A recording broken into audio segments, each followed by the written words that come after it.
Oh boy, this is a tricky topic, okay? The PlayStation Pro and Slim models have been announced by Sony. Now just listen to me, don't panic. It's me, Jake, here to give you all the info in case you missed anything. Now just a heads up, arguing the merits of upgrading a console and console lifecycle stuff and all that other messy stuff is really a topic for a whole other video. There's a lot of opinions out there, a lot of negativity, and a lot of hype. And then of course there are the PC players. Hello, we see you and we know you're laughing at us. But like I said, another video. Let's stick to the facts and get started off with number 5. First of all, the PS4 Pro. What exactly is it? I think it's very funny that Sony identified it, and I quote, "for the highly discriminating gamer." This is clearly marketed to people who really care about hardcore gaming and are into graphics. The PlayStation 4 Pro boasts an overclocked CPU and more than double GPU power at over 4.2 teraflops. This is also taking advantage of the new AMD Polaris technology. It is technically sort of capable of 4K and HDR with no actual 4K Blu-ray player, which I think is a very interesting choice considering the Xbox One S does have one of those bad boys. I have a lot more to say on the actual 4K technology in the next few points, but it is worth noting that the 4K difference does make a difference. Anyone who's played a 4K PC game or watched any 4K Netflix shows on an Xbox One S can really tell you that, and most especially you can notice a difference in HDR. But, I mean, Sony kind of screwed up, but there wasn't really much they could do. It's really hard to show the difference via like a live stream presentation, and you know, 4K just couldn't really be demonstrated. The PlayStation 4 Pro also comes with a 1TB hard drive, with Sony saying on record that they are going to include a number of different ways to transfer your library. I'm sure that's digital and otherwise. And then, you know, there's all the other smaller stuff like a newer DualShock controller, which we've previously outlined, and a new PlayStation camera announced as well. And at number 4, it is worth mentioning that Sony also announced a PlayStation 4 Slim version. This is, surprise, the one that has been leaked weeks ago, and it is exactly what it is, a slimmed down PlayStation 4. Was anyone really asking for that? I don't know, but this is going to take over and become the main PlayStation 4 sold in stores. It's also worth noting that it definitely doesn't have an optical jack like rumored. So if you do use that sort of thing, be prepared. The thing that I found really interesting though is that the PlayStation 4 Slim and the original PlayStation 4 are both going to be HDR capable via a firmware update coming very soon. All PlayStation products are apparently going to get it thanks to a firmware patch, and like I said, HDR, if you do have a 4K HDR TV, it makes a hell of a difference. You just have to be one of those lucky few people.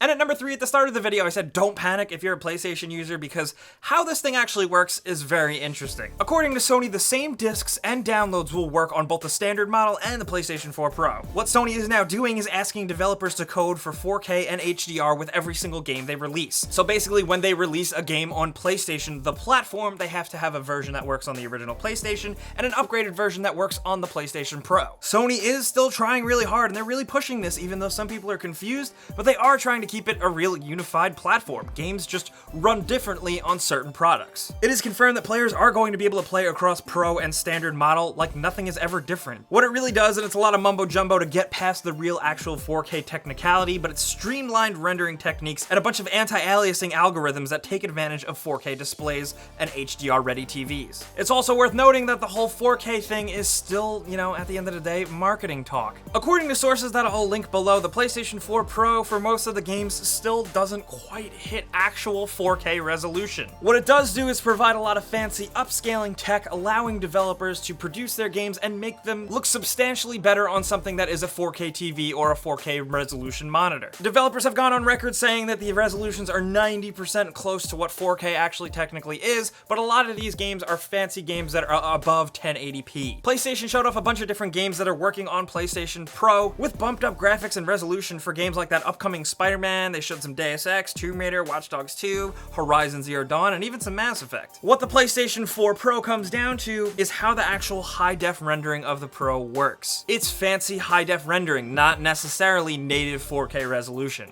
I think what was very cool was that Mark Cerny said that it's still relatively easy for smaller game teams to develop games for PlayStation platform. But Sony also tried to stress, and I don't think they really succeeded in this, but that's just me, that you don't need a 4K or HDR TV to take advantage of this PlayStation 4 Pro. They showed off some fancy anti-aliasing in Shadow of Mordor, and also touted that games will get higher scene complexity, dynamic reflections, better textures, and stuff like that, but we really got no concrete info on whether or not this will just generally improve a game game's frame rate, which I gotta say is what a lot of players are really concerned about. PlayStation 4 Pro is also getting a Netflix app at launch with over 600 hours of 4K content. I gotta say, if you haven't watched a Marvel show in 4K, you haven't lived. Does that sound super elitist of me? Yes, it does, sorry. YouTube is also developing a 4K app for PlayStation, which we are pretty excited about. And it is very important that many games you already own may be upgraded via a patch, and they're calling this forward compatibility. This will make games that you already own compatible and more upgraded and fancier looking on the PlayStation 4 Pro.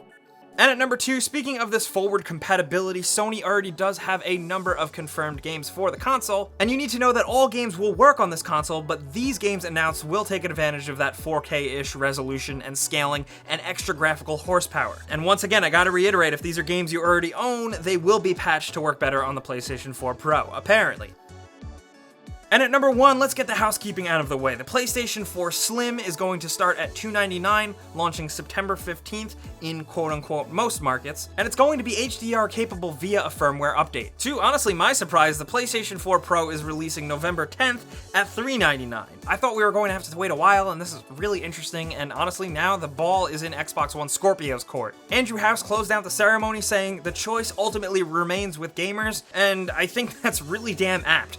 Maybe even more than Sony was expecting to say. This is a weird future and possibly setting a very interesting precedent for consoles. I see a lot of people very divided on this whole subject, even us at gameranx, so we're looking forward to talking about this more soon, guys. But I do want to know in the comments what you think about the PlayStation 4 Pro. Anything you want, especially if you hate it or if you love it, I want to hear from those two extremes. Let us know in the comments whether or not you're going to buy one, or you're going to ditch consoles altogether and jump to PC, or if you just don't care and you're going to stick with your regular PlayStation 4 because you don't mind and you think this is ridiculous. Let us know anything you want about the PlayStation 4 Pro in the comments. I hope I answered all your questions. If you have any more, you can hit me up on Twitter, Facebook, and Instagram at Jake Baldino. And you guys know the deal. If you learned a thing or two, clicking the like button helps us out a ton, and we really appreciate it. And subscribing is a good idea if you're new, because we put out videos every single day. But as always, thanks for watching, and we'll see you guys next time. I gotta go to bed.